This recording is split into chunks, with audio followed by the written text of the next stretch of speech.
안녕하세요 여러분. 오늘은 AI의 역사와 발전이라는 주제로 인공지능이 어떻게 시작되었고 어떤 과정을 거쳐 발전해 왔는지, 그리고 앞으로 우리에게 어떤 영향을 미칠지에 대해 말씀드리고자 합니다. 이 내용은 SK하이닉스 뉴스룸의 AAA 올 어라운드 AI 시리즈를 바탕으로 구성했으며, 인공지능의 시작부터 최신 생성형 AI, 그리고 미래 전망까지 약 70년의 역사를 15분 안에 함께 살펴보겠습니다. AI는 이제 우리 삶의 모든 영역에 스며들어 있습니다. 여러분이 사용하는 스마트폰, 검색 엔진, 심지어 이 프레젠테이션 자료도 AI 기술의 도움을 받아 만들어졌을 수 있습니다. 그렇다면 이 놀라운 기술은 언제부터 시작되었을까요? 인공지능의 역사는 1950년으로 거슬러 올라갑니다. 영국의 천재 수학자 앨런 튜링이 기계는 생각할 수 있는가? 라는 근본적인 질문을 던지며 튜링 테스트를 제안했습니다. 이것이 AI 연구의 시작점이었습니다. 6년 후인 1956년 다트머스 회의에서 인공지능이라는 용어가 공식적으로 등장합니다. 이 회의에서 과학자들은 기계가 인간처럼 학습하고 발전할 수 있는가를 진지하게 논의했습니다.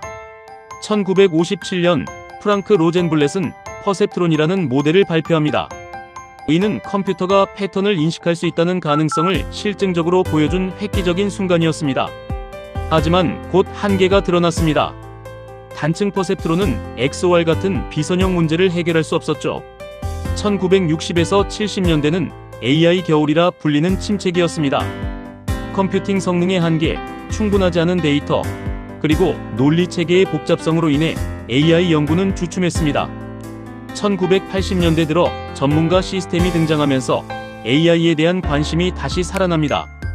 의학 진단, 법률 자문 등 특정 분야에서 사람이 입력한 규칙을 기반으로 자동 판정을 내리는 시스템이었죠. 하지만 이것도 한계가 있었습니다. 현실 세계는 너무 복잡해서 모든 규칙을 사람이 일일이 입력할 수 없었기 때문입니다. 1986년 딥러닝의 대부로 불리는 제프리 힌튼이 등장합니다. 그는 역전파 알고리즘을 다층 퍼셉트론에 적용하여 퍼셉트론의 한계를 돌파할 수 있는 길을 열었습니다. 2006년은 딥러닝 역사의 중요한 전환점입니다. 힌튼이 심층 신뢰 신경망 DBN을 발표하며 딥러닝의 기초를 정립했습니다.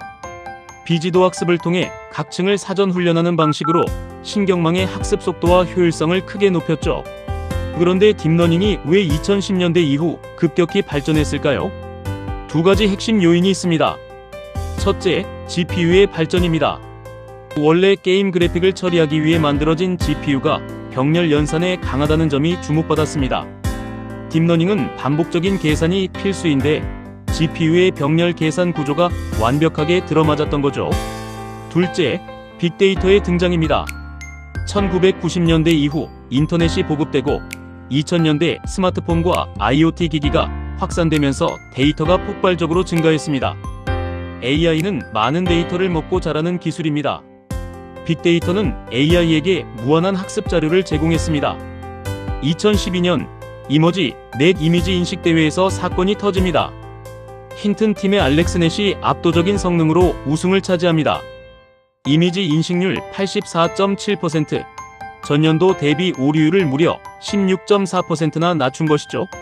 이날 이후 AI 연구의 패러다임이 완전히 딥러닝으로 전환됩니다. 그리고 2016년 3월 전 세계가 주목한 이벤트가 열립니다. 구글 딥마인드의 알파고가 이세돌 구단과의 바둑대국에서 4대1로 승리합니다. 딥러닝, 강화학습, 몬테카를로 트리 탐색을 결합한 알파고는 인간의 직관을 모방하고 스스로 학습하며 심지어 인간이 생각하지 못한 창의적인 수까지 두었습니다. 이는 본격적인 AI 시대의 시작을 알리는 신호탄이었습니다. 2014년 이안 구펠로우가 GANS 생성적 적대 신경망을 발표합니다. 이것은 AI가 단순히 데이터를 분석하고 예측하는 것을 넘어 새로운 것을 창작할 수 있다는 가능성을 보여준 기술입니다.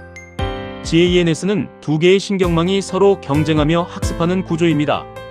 하나는 가짜 이미지를 생성하고 다른 하나는 그것이 진짜인지 가짜인지 판별합니다.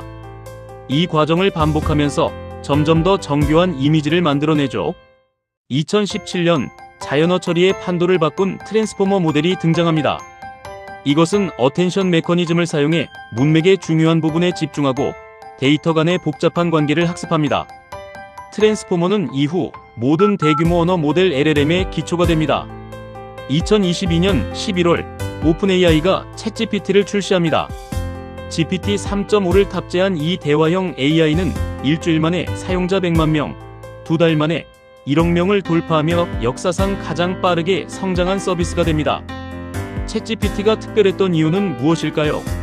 사용자의 질문을 정확히 이해하고 맥락을 파악하며 자연스러운 대화를 이어갈 수 있었기 때문입니다. 코딩, 작문, 번역, 요약 등 광범위한 영역에서 놀라운 능력을 보여줬죠. 2023년 GPT-4가 출시되며 AI는 또 한 단계 진화합니다. 텍스트뿐만 아니라 이미지, 오디오, 비디오를 동시에 처리하는 멀티모달 LMM, 라지 MULTIMODAL로 발전한 것입니다. 현재는 챗GPT뿐만 아니라 구글의 제모나이, 메타의 SAM 이미지 분할, 오픈AI의 SORA 텍스트로 영상 제작 등 다양한 생성형 AI 서비스가 경쟁하고 있습니다. 시장 전망도 놀랍습니다. IDC에 따르면 2024년 생성형 AI 시장은 401억 달러로 전년 대비 2.7배 성장했고 2027년에는 1,511억 달러에 달할 것으로 예측됩니다. 이제 AI는 어디로 가고 있을까요? 가장 주목받는 트렌드는 온디바이스 AI입니다. 지금까지는 대부분의 AI 서비스가 클라우드 서버에 의존했습니다. 하지만 온디바이스 AI는 스마트폰이나 PC 자체에 AI 칩과 SLLM 작은 언어 모델을 탑재해 기기 안에서 직접 AI를 구동합니다. 이것의 장점은 명확합니다. 응답 지연이 없고 데이터가 기기를 벗어나지 않아 보안이 강화되며 개인화된 서비스를 제공할 수 있습니다. 웨어러블 AI 기기도 주목할 만합니다. 휴메인의 AIP는 손바닥에 메뉴를 투사하는 레이저 디스플레이를 탑재했고 레빗의 아릴은 AI 비서 전용 기기입니다.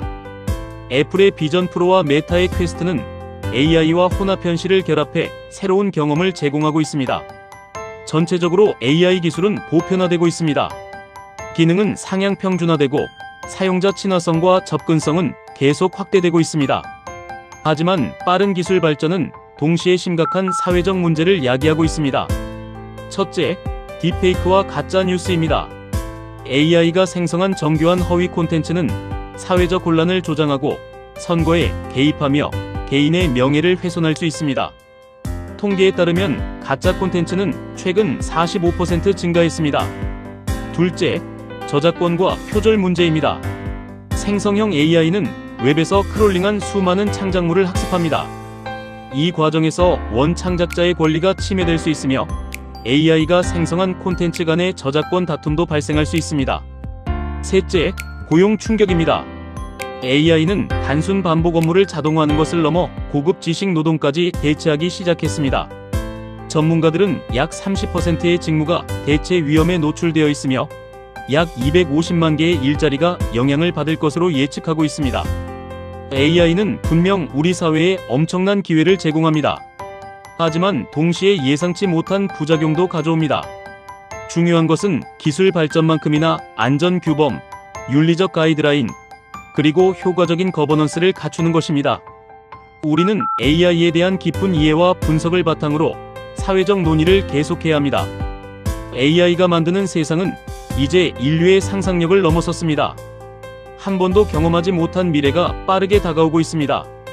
우리가 해야 할 일은 이 변화를 두려워하는 것이 아니라 현명하게 준비하고 대응하는 것입니다. 오늘 70년에 걸친 AI의 여정을 함께 살펴보았습니다. 튜링의 질문에서 시작해 알파고의 승리를 거쳐 이제는 챗GPT가 일상이 된 세상에 우리는 살고 있습니다. 여러분 한 분 한 분이 이 AI 시대의 주역입니다. 기술을 이해하고 활용하며 동시에 비판적으로 사고하는 것이 그 어느 때보다 중요한 시점입니다. 경청해 주셔서 감사합니다.